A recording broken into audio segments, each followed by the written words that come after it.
Subscribe பண்ணுங்க. அப்படியே பக்கத்துல இருக்க பெல் ஐகானையும் பிரஸ் பண்ணுங்க. ரிஷபராசி அன்பர்களே, செவ்வாய் பகவானுடைய பெயர்ச்சியால என்ன பலன்? அதாவது சிம்ம மனையில் இருக்கக்கூடிய செவ்வாய் பகவான் கன்னி மனையில வீட்டிருக்க போகிறார் 47 நாட்கள். அதாவது ஜூலை மாதம் 28 செப்டம்பர் மாதம் 12ஆம் தேதி வரை கன்னிமனையில் அமர்ந்து கொண்டு பலனை கொடுக்க போகிறார். இந்த ரிஷபராசி அன்பர்களுக்கு செவ்வாய் பகவான் யாரு அப்படின்னா, ஏழுக்குரியவன், திருமண ஸ்தானத்தின் அதிபதி, கூட்டாளிகள் ஸ்தானத்தின் அதிபதி, அதே சமயத்தில் விரயத்தை கொடுக்கக்கூடிய விரையாதிபதி தான் அந்த செவ்வாய் பகவான். அந்த செவ்வாய் பகவான் இப்ப 5ஆம் இடம் என்று சொல்லக்கூடிய பூர்வ புண்ணிய ஸ்தானம், பஞ்சமஸ்தானம், காதல் ஸ்தானம் என்கின்ற இடத்தில் அமர்ந்து கொண்டு இந்த 47 நாட்கள்ல நல்ல நல்ல பலன்களை இந்த ரிஷபராசி என்பவர்களுக்கு கொடுக்க போகிறார்.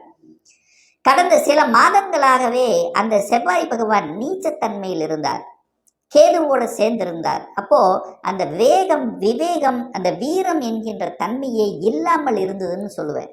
அதே சமயத்தில் திருமணம் சார்ந்த, கணவன் சார்ந்த விஷயத்துல அல்லது மனைவி சார்ந்த விஷயத்துல ஏதாவது ஒரு குடைச்சல்கள், ஏதாவது ஒரு கோபதாபதங்கள், ஏதோ ஒரு ஆக்ரோஷம் சார்ந்த விஷயங்கள், சின்ன சின்ன ஈகோ சம்பந்தப்பட்ட பிரச்சனைகள், இதெல்லாமே நிச்சயமாக வெடித்திருக்கும். இதை அத்தனையும் சரி செய்யக்கூடிய ஒரு காலகட்டமாக அமையப் போகிறது. ஸோ 5ஆம் இடத்தில் இருக்கக்கூடிய செவ்வாய் பகவான் பூர்வீகத்தில் இருக்கக்கூடிய சொத்து சம்பந்தப்பட்ட பிரச்சனைகளை சரி செய்ய காத்து கொண்டிருக்கிறது. அப்போ சகோதர வகையில இருந்து வந்த கருத்து மோதல்கள், சகோதரர்களுக்கும் உங்களுக்கும் உள்ளே ஒரு இணக்கமான உறவு இல்லாத தன்மையால அந்த சொத்து பிரச்சனை, பாக பிரச்சனை அப்படியே இழுத்தடித்து கொண்டிருந்த விஷயங்கள் எல்லாமே இந்த செவ்வாய் பெயர்ச்சிக்கு அப்புறம் அதுக்கு ஒரு சொல்யூஷன் கொடுக்க காத்து கொண்டிருக்கிறது. ஒரு தீர்வு உங்களுக்கு கிடைக்கும், ஏதாவது ஒரு சமாதானம் ஆவீங்க, சொத்தை பிரித்து கொள்ளலாம் என்கின்ற எண்ண உணர்வை கொடுத்து அதை சரி செய்யக்கூடிய ஒரு காலகட்டமாக நிச்சயமாக இந்த ரிஷபராசி அன்பர்களுக்கு அமையும். அதுல எந்த மாற்று கருத்தும் கிடையாது. அதே சமயத்தில் திருமணம் சார்ந்த சுப காரியங்களை நடத்தி வைக்கும். ஏன்னா நிறைய ரிஷபராசி என்பவர்கள் காதலில் இருந்திருந்தாலும் அந்த காதல் திருமணம் நடக்கவே இல்லையே, ஏதாவது ஒரு தடைப்பட்டு கொண்டே இருக்கிறது. ஒன்று தாய் தகப்பனுடைய ஒத்துழைப்பு கிடைக்கல, அல்லது ஏதோ ஒரு ரூபத்தில் ஒரு சின்ன சின்ன பிரச்சனைகளோடு இருக்கக்கூடிய இந்த ரிஷபத்துக்கு காதல் திருமணம் செய்யக்கூடிய வாய்ப்புகள், சந்தர்ப்பங்களை நிச்சயமாக உருவாக்கும். அல்லது கணவன் மனைவிக்குள்ளேயே ஒரு அந்யோன்யத்தை கொடுக்கும், ஒரு காதலை கொடுக்கும். ஒருவருக்கொருவர் புரிந்து கொள்ளாதவர்கள் கூட இந்த காலகட்டத்தில் புரிந்து கொள்ளக்கூடிய தன்மைகளை உருவாக்கும்.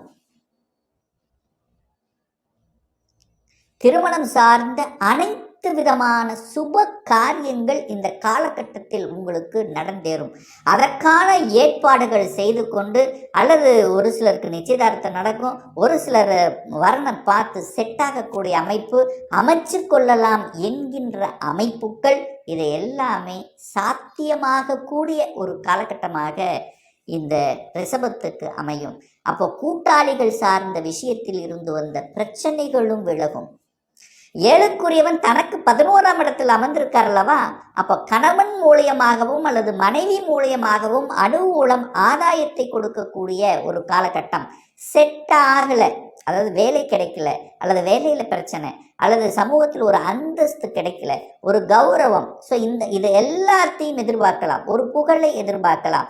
சமுதாயத்தில் இன்னார் என்று சொல்லக்கூடிய அளவுக்கு ஒரு பெருமையும் புகழையும் தேடித்தரக்கூடிய ஒரு காலகட்டமாக ரிஷபத்துக்கு நிச்சயமாக அமையும். நீங்கள் செய்யக்கூடிய வேலையாக இருந்தாலும் சரி, அல்லது தொழிலாக இருந்தாலும் சரி, ஒரு கௌரவம் நிலைநாட்டக்கூடிய தன்மை, ஒரு மதிப்பு மரியாதை கிடைக்கக்கூடிய தன்மை, திடீர் அதிர்ஷ்ட வாய்ப்புகள் தேடி வரக்கூடிய தன்மைங்கிறது நிச்சயமாக உண்டு.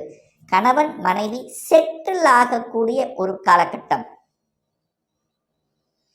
அதே சமயத்தில் கூட்டாளிகளோட ஒரு சில பிரச்சனைகள் ஃபேஸ் பண்ணி கொண்டு இருந்திருப்பீங்க. கூட்டு தொழில் நடத்திட்டு இருப்பீங்க. ஆனால் ஏதோ ஒரு கருத்து வேறுபாடு இருக்கும், ஒரு மனஸ்தாபங்கள் இருக்குன்னே வச்சுக்கோங்க. ஏன்னா செவ்வாய் நீச்சமாக இருந்தார் கடந்த 2-3 மாதங்களாக. அப்போ ஒரு சகோதர வகையிலாக இருந்தாலும் சரி, அல்லது கூட்டாளிகள் வர்க்கமாக இருந்தாலும் சரி, அல்லது உங்கள் இரத்த பந்த உறவுகள் சார்ந்த விஷயத்திலும் கூட ஒரு அந்நுண்ணியத்தை கொடுக்காமல் சில கருத்து வேறுபாடுகள் அல்லது ஏதாவது ஒரு பிரச்சனை இருந்து கொண்டிருந்தவர்களுக்கெல்லாம் சொல்யூஷன் கொடுக்கக்கூடிய காலகட்டமாக இந்த செவ்வாய் பயிற்சி காலகட்டம், இந்த 47 நாட்கள் நிச்சயமாக உங்களுக்கு நல்லது நடக்கக்கூடிய காலகட்டமாக அமையும். இந்த 47 நாட்கள்ல இந்த செவ்வாய் பகவான் உத்திர நட்சத்திரத்துல பிரயாணம் பண்ணக்கூடிய காலகட்டங்கள் எப்போ அப்படின்னா, இந்த ஜூலை மாதம் 28 ஆகஸ்ட் மாதம் 12ஆம் தேதி வரை உத்திரம் நட்சத்திரத்தில் பிரயாணம் பண்ணுறார். உத்திரம்ங்கிறது சூரியனுடைய நட்சத்திரம். அப்போ சூரிய பகவான் இந்த ரிஷபராசி என்பவர்களுக்கு யாருன்னா 4க்குரியவன். அப்போ 4ங்கிறது சுகஸ்தானம். அங்கே வீடு, வண்டி, வாகனம், நிலம் இதெல்லாமே இருக்கு. அப்போ செவ்வாய்ங்கிறது நிலத்துக்கு காரகன், பூமிக்கு காரகன்.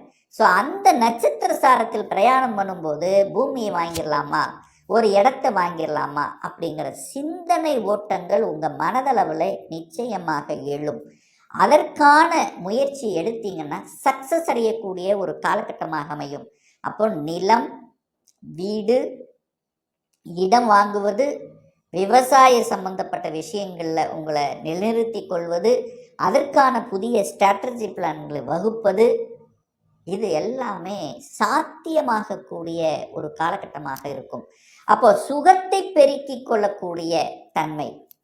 ஒரு சிலர் பார்த்தீங்கன்னா விளையாட்டுத் துறையில் சாதிக்கக்கூடிய ஒரு காலகட்டமாக இந்த காலகட்டம் அமையும். ஏன்னா 5ஆம் இடம் என்பது விளையாட்டை குறிக்கக்கூடிய ஒரு இடமும் நம்ம சொல்லலாம். அப்போ செவ்வாய்ங்கிறது விளையாட்டுக்கு காரக கிரகமும் கூட. அப்போ ரிஷபராசி என்பர்கள் யார் எல்லாம் விளையாட்டுத் துறையில் இருக்கிறீர்களோ அவர்கள் எல்லாம் சாதிக்கக்கூடிய ஒரு காலகட்டமாக இருக்கும். அல்லது அந்த விளையாட்டில் ஒரு ஆர்வம் கொடுக்கக்கூடிய அமைப்பு இருக்கும்.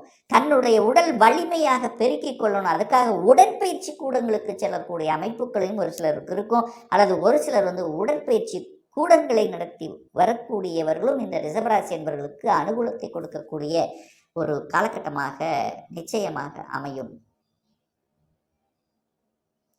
அதற்கு அப்புறம் பார்த்தீங்கன்னா ஆகஸ்ட் மாதம் 13ஆம் தேதியிலிருந்து செப்டம்பர் மாதம் 2ஆம் தேதி வரை சந்திரனுடைய நட்சத்திர சாரத்தில் பிரயாணம் பண்ணுறார்.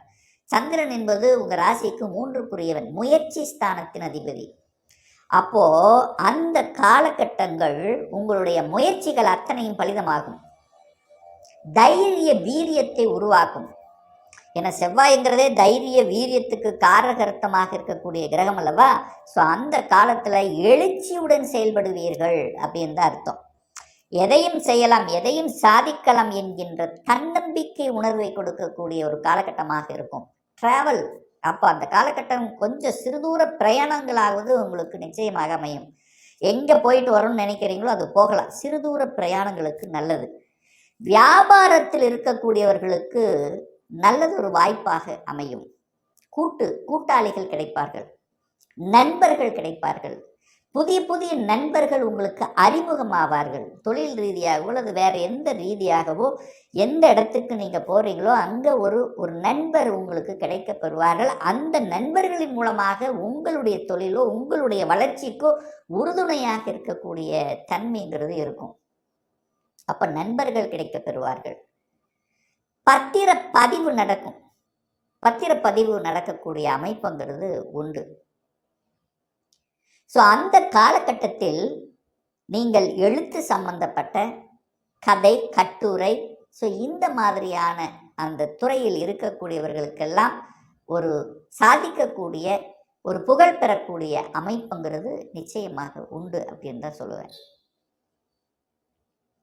அதற்கு அடுத்ததாக நீங்கள் பார்த்தீங்கன்னா இந்த செவ்வாய் பகவான் தன்னுடைய சொந்த நட்சத்திரத்தில் பிரயாணம் பண்ணுறார். எப்போ அப்படின்னீங்கன்னா செப்டம்பர் மாதம் 3ஆம் தேதியிலிருந்து செப்டம்பர் மாதம் 12ஆம் தேதி வரை செவ்வாய் தன்னுடைய சொந்த நட்சத்திரத்தில் பிரயாணமாகக்கூடிய அந்த காலகட்டத்தில் 7ஆம் இடத்தை நல்லா ஆக்டிவேட் பண்ணிடுவார். அப்போ என்ன பண்ணுவீங்க, அந்த காலகட்டம் திருமணம் சார்ந்த வாய்ப்புகள் கைகூடும். தன்னை நிலைநிறுத்திக் கொள்வதற்கான அத்தனை சந்தர்ப்பங்களையும் உருவாக்கும். 12ஆம் அதிபதியாக இருக்கிறதுனால வெளிநாடு, வெளியூர், அந்நிய தேசம் இதெல்லாம் போகக்கூடிய தன்மைகளை நிச்சயமாக உண்டாக்கும் இந்த காலகட்டம். அதே சமயத்தில் 5ஆம் இடத்தில் இருக்கக்கூடிய செவ்வாய் பகவான் தனது சம சப்தம பார்வையாக 11ஆம் இடத்துல பதிகிறது. அப்ப 11ஆம் இடம் என்பது லாபஸ்தானம். லாபஸ்தானத்தை பார்க்குது. ஆனா அங்க சனி பகவான் அமர்ந்திருக்கார். உங்களுக்கு யோகத்தை தரக்கூடிய சனி பகவான் லாபஸ்தானத்தில் இருக்கார். ஆனா என்ன, செவ்வாய் சனி பார்க்கும்போது ஒரு எரிச்சல் ஊட்டக்கூடிய தன்மை இருந்தாலும் என்ன கோபம் வரும், ஆக்ரோஷம் வரும். ஸோ இந்த காலகட்டத்தில் கோபங்களையும் ஆக்ரோஷங்களையும் தவிர்க்க வேண்டும் என்பதை ரிஷபராசி என்பவர்கள் ஆழமாக மனதில் பதிய வைத்துக் கொள்ள வேண்டும். ஸோ மற்றபடி குழந்தை சார்ந்த விஷயங்கள், குழந்தைகளுடைய படிப்பு சம்பந்தப்பட்ட விஷயங்கள், மன தைரியம் சம்பந்தப்பட்ட விஷயங்கள் சிறப்பு பெறும். மேலும் தகவலுக்கு எங்கள் சேனலை மறக்காமல் சப்ஸ்கிரைப் பண்ணுங்கள். நன்றி.